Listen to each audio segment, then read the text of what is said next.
Ah, je suis pas content, on a encore eu un attentat en France. Oui, un attentat en France. Des passants apeurés qui prennent la fuite, le corps d'un homme blessé au milieu de la rue. Samedi soir, la capitale française a de nouveau été confrontée à des scènes de terreur dans le quartier de la Bourse et de l'Opéra. Il était presque 21 heures lorsqu'un jeune homme armé d'un couteau a commencé à attaquer des passants. Tout est allé très vite. 5 personnes vont être grièvement blessées. L'une des victimes, un homme de 29 ans, décédera sur place des suites de ses blessures. Bon après, rassurez-vous, heureusement Gérard Collomb était là comme d'habitude pour nous servir sa fameuse soupe. Il y avait 2 jeunes gens, d'origine égyptienne, qui s'apprêtaient à commettre un attentat, et donc avec soit de l'explosif, soit la ricine, ce poison évidemment très très fort. Un attentat au poison.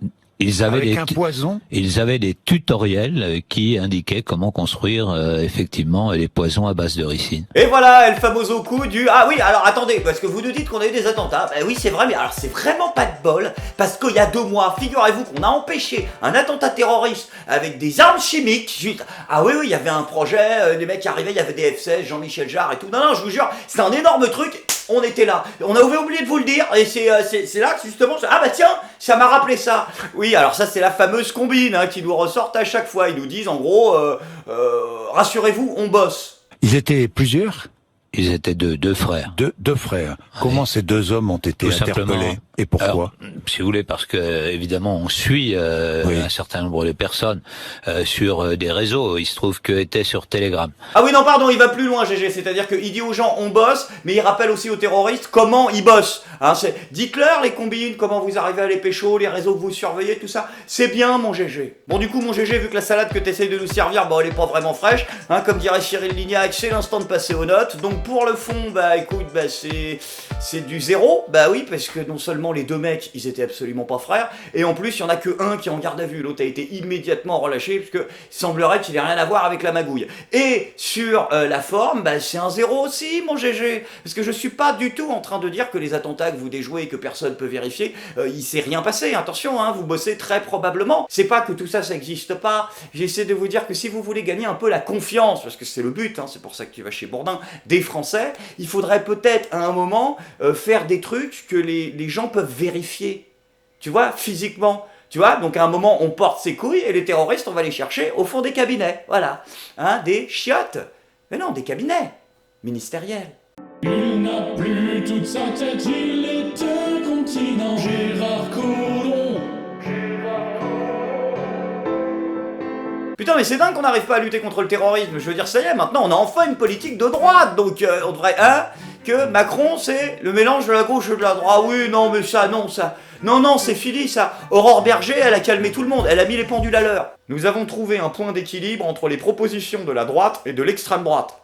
Voilà, c'est terminé. Entrée, plat, dessert, il n'y a rien au milieu. Même Bérou, c'est déjà oublié. Au moins, c'est honnête de le reconnaître, vous n'avez pas l'indécence d'aller voir les cheminots en leur disant « Ah, mais si, vous savez qu'en plus, on est de gauche. » C'est vrai, on peut au moins vous donner ça, mais ça n'empêche pas les gens d'être particulièrement énervés, particulièrement sur le sujet de la SNCF. Mais heureusement, rassurez-vous, le grand journalisme français est là pour lutter contre ces relents de populisme. De faiblir, ce n'est pas le cas ici dans la région de Hauts-de-France notamment parce qu'il y a 300 trains seulement qui circulent aujourd'hui sur 1200 trains en circulation habituellement. Les actions vont se poursuivre tout au long de la matinée. Les cheminots continuent de montrer leur détermination. Mange tes morts Macron, mange tes morts là, putain. Alors voilà, merci, c'est bien qu'on puisse faire notre travail à peu près normalement. Lionel Top, donc en duplex de Lille, on ne confisquera pas l'information. On ne confisquera pas l'information. On ne confisquera pas l'information. On ne confisquera pas l'information, entendez-moi bien. Tu as cru à ton truc là? Tu te sens grand reporter? Mais t'es journaliste raté à BFM TV, de quoi tu parles? GRC l'autre, t'es là, t'as l'impression que tu protèges la République, la démocratie bien sûr. Attention, je ne laisserai pas un connard en bonnet d'extrême droite interpeller un journaliste pendant qu'il bosse. Attention, mais t'es une sentinelle du peuple, ça y est, t'as vu la lumière? Non mais détends-toi, on ne confisquera pas l'information. Même Edoui Plenel, il ose pas la balancer celle-là. Non sans déconner mec, je me demande si t'as pas fini par émigrer sur la même planète que Valérie Pécresse, quand on voit le niveau de « je vis pas dans le réel », Valérie Pécresse, c'est fini. C'était à cause du 17 mai, oui, la journée internationale de lutte contre l'homophobie et la transphobie. L'autre, ça y est, elle a pété un foin. À l'occasion du 17 mai, journée internationale contre l'homophobie et la transphobie, je déposerai un vœu au Conseil régional pour que nous défendions auprès de l'ONU la dépénalisation universelle de l'homosexualité. C'est pas mondial, c'est universel. C'est-à-dire que là, elle fait attention. Ah, oh, le martien, je t'ai vu là. Tu l'as appelé il. Oui, bah il a des tentacules, mais c'est pas une raison. Attention. Voilà. Tu veux faire ça. Tu penses que là, ton conseil régional, ils vont débouler à l'ONU, ils vont arriver, hop, le Qatar. Voilà, bah ouais, mais Valérie Pécresse quand même, attention, donc ça va chier maintenant. Hein, les homosexuels, c'est comme tout le monde. Non mais t'es quoi? T'es qui, toi, par rapport, hein? Bah oui, on sait pas qui c'est. Je suis sûr que la moitié des gens qui regardent la vidéo voient pas qui est Valérie Pécresse, c'est dingue. Hein? Bah si, t'as peut-être une photo, peut-être que les gens arrivent à... Oh non! Alors ça, c'est petit, ça! De mettre une photo de Valérie Pécresse à la manif pour tous! Oh non, c'est dégueulasse! Bah oui, c'est le problème, Valérie. Je dis pas que tous les gens qui étaient à la manif pour tous sont des homophobes. Je dis qu'à un moment, tu peux avoir un point de vue modéré. Mais tu peux pas avoir que des points de vue extrêmes. Tu comprends le principe. À un moment, tu peux aller à la manif pour tous parce que t'as rien contre les homos, mais que t'es contre le mariage ou la GPA ou la PMA. Mais tu peux pas en même temps dire je vais aller donner des leçons d'homophobie à l'émir du Qatar en plein milieu de l'ONU et aux Martiens. Tu vois ce que je veux dire? C'est pour ça que les gens y croient plus, Valérie. Sans transition, les amis, c'est maintenant le moment de la bonne nouvelle du jour, car si Valérie Pécresse déraille, il existe heureusement des femmes qui, elles, dans la société civile, ont les pieds sur terre et savent proposer des choses intelligentes pour lutter contre les discriminations et contre les violences, particulièrement les violences subies par les femmes dans le milieu urbain. La ville est faite par et pour les hommes, c'est beaucoup plus compliqué pour les femmes.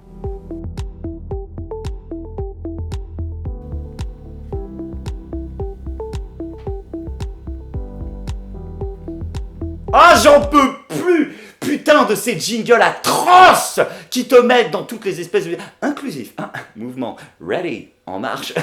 C'est abominable. C'est un truc, ça te grille les neurones, ce machin-là.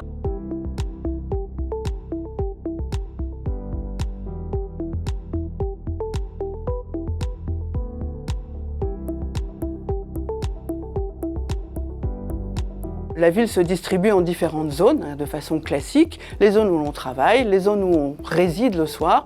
Et puis entre les deux, il y a les zones centrales où on fait des courses, où on a des loisirs. Ouais, alors attends, par contre, juste, il me semble que t'as oublié 2-3 petites zones sur la map. Hein, t'as pas toutes les instances. Donc non, mais c'est rien, 3 fois rien. Il y a quoi? Il y a les zones à la périphérie où les gens ont pas de boulot, les zones de non-droit où les femmes peuvent plus sortir après 22h et où tu te fais raqueter à pas d'heure, les bidonvilles, bien sûr, ça. Mais non, non, en France, ah bah si, regardez, c'est simple. Point A, je travaille. Point B, là où je réside. Et entre les deux, mon espace de shopping, où je m'éclate et je fais mes loisirs. Non mais sans deck, il y a un gros problème avec votre monde là. Hein. Mais tout ça n'est pas toujours très bien relié, il y a beaucoup de fractures. Ah non, c'est vrai, c'est pas bien relié. Ouais, c'est dans ta tête, entre le point et c'est pas relié du tout. Donc on voit que les femmes ont beaucoup plus de difficultés. Ouais, enfin, plus de difficultés à quoi en fait? Parce que non mais, les images que vous avez mis. Vous mettez des femmes qui n'arrivent pas à rentrer dans le métro avant qu'ils partent parce qu'il y a la fermeture des portes et qu'elles sont obligées de s'arrêter. Mais vous êtes des gars quoi? Tu vas me dire que les femmes ont moins de facilité à rentrer dans le métro parce que la fermeture des portes, elle est sexiste? C'est automatique. Qu'est-ce que tu avais... Vous aviez 500 images à placer de femmes qui se font agresser, emmerder, machin. Il y avait peut-être l'occasion de démarrer un truc bien et tu me mets des... Ah, merde, c'est pas grave, faut que j'attende le prochain 4 minutes. Bah ouais, voilà, ça c'est... Et les femmes ont beaucoup plus de difficultés à s'adapter à la vie urbaine. D'accord, donc toutes les images que vous avez mises, ce sont des images-là dans lesquelles les femmes n'ont aucun problème. Donc il va falloir le virer, le monteur, à un moment. Qu'est-ce que c'est que cette merde? Mais c'est atroce, c'est quoi? Carte mentale des déplacements d'une femme habitant Gennevilliers, collectif Les Urbains... ouais, j'y arrive jamais, mais c'est atroce! On dirait, même quand je fais une partie de Donjons et Dragons et que c'est moi qui me tape la map du donjon, c'est plus joli, ça ne ressemble à rien. On dirait la carte de la forêt des 3 gobelins, c'est de la merde. C'est-à-dire que vous savez tellement que vos trucs n'ont aucun sens que en fait, ils s'emmerdent même plus à faire des dossiers, tu sais, parce que quand tu veux faire des conneries, à un moment, tu sais, il faut quand même l'accord, tu vois, de la mairie, des machins, tu vois, c'est des gens qui vivent de ça. Donc, ils arrivent et ils te disent, ouais, on a un projet, on a fait un audit. Non, là, on a une carte mentale. Hein, c'est une carte mentale, c'est Timothée, 4 ans, il est oppressé, il a dessiné ça ce matin. Quoi, vous êtes misogyne, homophobe. Voilà, vous savez qu'il n'y a plus qu'une seule façon d'obtenir que des gens concèdent à vos délires, c'est d'accuser la terre entière d'homophobie. Parce que sinon, là, une carte mentale. Rester dans l'espace public, eh bien, c'est être soumise à recevoir un certain nombre d'injonctions quant à notre tenue. La jupe n'est jamais assez longue, assez courte, le t-shirt trop décolleté ou pas assez, c'est vraiment dans les deux sens. Ah putain! Enfin un truc intelligent! Enfin un truc intelligent, non, un truc vrai. Bah oui, malheureusement, les femmes sont plus emmerdées dans la rue que les hommes. Hein, ce genre d'agression sexiste et ce genre de propos désagréables, oui, effectivement, les femmes sont largement plus touchées. Alors attention, ça va être le moment crucial. Qu'est-ce que tu vas proposer pour remédier à ce problème de civilité?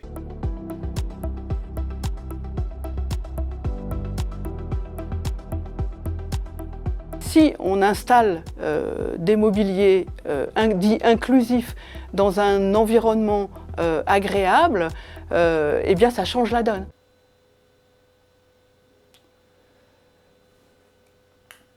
Quoi? Non, c'est ma question, quoi? Qu'est-ce que je viens d'entendre? Non, je te redis ta phrase. Si on parle de lutter contre la délinquance et le harcèlement de rue, attention, on est sur un truc, c'est du lourd. Si on installe du mobilier inclusif dans un environnement agréable, ça change la donne. Ah oui, ça. 7-2, va te faire enculer, perdasse, servi. Non? On a vu sur une plateforme de la place du Panthéon, qu'on est en train de refaire actuellement avec le collectif des Monumentales, des femmes s'allonger cet été et se faire bronzer. Sur une place publique parisienne, minérale, donc on n'est pas dans le cadre d'un parc où on a tendance un petit peu à se laisser beaucoup plus aller. Là, c'est vraiment dans un endroit où, de façon traditionnelle, on doit, en tant que femme, se tenir. Vous êtes des malades? Non, mais il faut lancer un audit national avec des psychiatres qui s'occupent de faire quelque chose. Parce qu'il y a un vrai problème, là. T'es mobilier inclusif, ça y est, il n'y a plus de problème de... Ouais, sale pute, salope, je vais te couper! Mais non, je crois pas, je suis sur du mobilier inclusif. Oh, vas-y, les mecs, on se casse, on y va, vas-y. La vie n'est pas une sitcom AB Productions. Ce n'est pas un épisode d'Hartley Cœur à vif. Ce n'est pas en disant « Mon corps, c'est mon corps, ça n'est pas le tien. Tu as ton corps, laisse-moi le mien. » Qu'on va régler les problèmes. On se croit. Tiens, si, c'était le truc qu'on m'avait fait. Ça, c'était la sensibilisation à la pédophilie quand j'étais niard. Cette chanson m'est restée jusqu'à mes 35 ans, quand même. Pour te dire que quand ils veulent te mettre un truc... Bon, bref, on s'en fout, c'est de mauvais goût. Mon corps, c'est mon corps, ce n'est pas le tien. Tu as ton corps, à toi, laisse-moi le mien. Il y a un moment, il va falloir arrêter de déconner. Tu penses vraiment que ton mobilier inclusif a quelque chose à voir dans le fait que les femmes qui étaient dessus se sont pas fait agresser?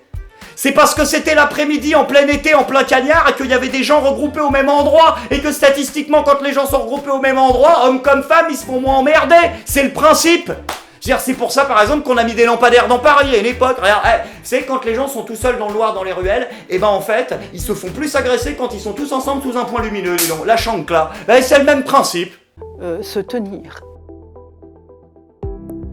En 2015, en France, une loi intègre l'égalité. Je suis désolé de te couper, mais qu'est-ce que c'est que cette photo?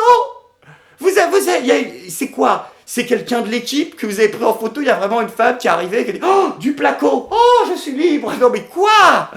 Mais vous êtes fous! Donc tout ça peut aller jusqu'à l'observation d'un budget communal. Ah, attends, c'est le moment où on arrête de déconner. T'as vu, tu l'as senti venir? Non. Non. Non à quoi? Non à toi. Non, on ne va pas prendre de budget communal, c'est-à-dire d'argent de mes impôts ou de qui que ce soit, pour que tu puisses mettre du placo devant le Panthéon en imaginant que tu luttes contre la délinquance. Non. À un moment, on va avoir un peu de décence, parce qu'il y a des femmes qui se font vraiment agresser, des femmes qui se font vraiment violer, et toi, t'es une femme privilégiée qui pose du placo. Donc on arrête.